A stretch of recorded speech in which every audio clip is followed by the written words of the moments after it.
Not one or two, but as many as 1,000 companies have reached out to India.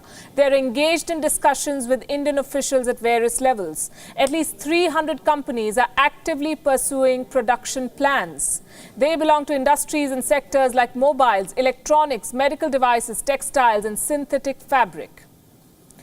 Korean companies are making the first move. Reports say the Korean consulate in Chennai has received a number of requests. 2 requests are from iron and steel companies. Another one from the hospitality sector. Some startups have also shown interest in moving from China to India.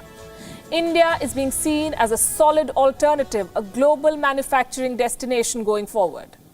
The coronavirus outbreak has exposed how lopsided the global supply chains are. Companies want to reduce their dependence on China now, and India is emerging as a viable option.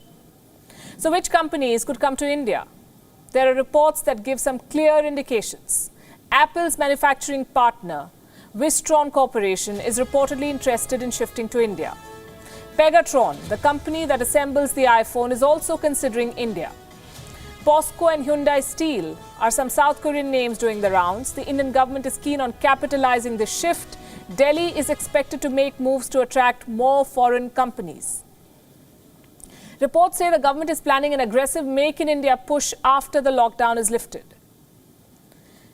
Indian Minister Nitin Gadkari has already given a signal. He has urged industry bodies to attract top companies from the US and the UK, backing the idea of more joint ventures and assuring the government support. This minister said that permissions will be given on a quote-unquote war footing.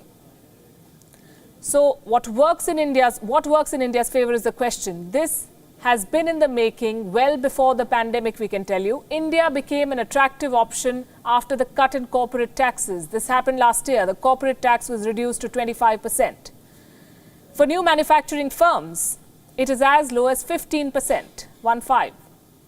This is an attractive proposition, but this is not enough. Investors have hesitated to move to India in the past. They blame the changing policies. They blame the red tape in India. And India will have to overcome these challenges if it wants to attract businesses away from China. There is competition too. Vietnam, Malaysia, the Philippines and Indonesia, these are some of the other alternatives that companies are considering. India may need to do more to attract big investment, and India is reportedly willing to offer incentives to foreign businesses. The Prime Minister's office, Niti Aayog and other government agencies are working on a plan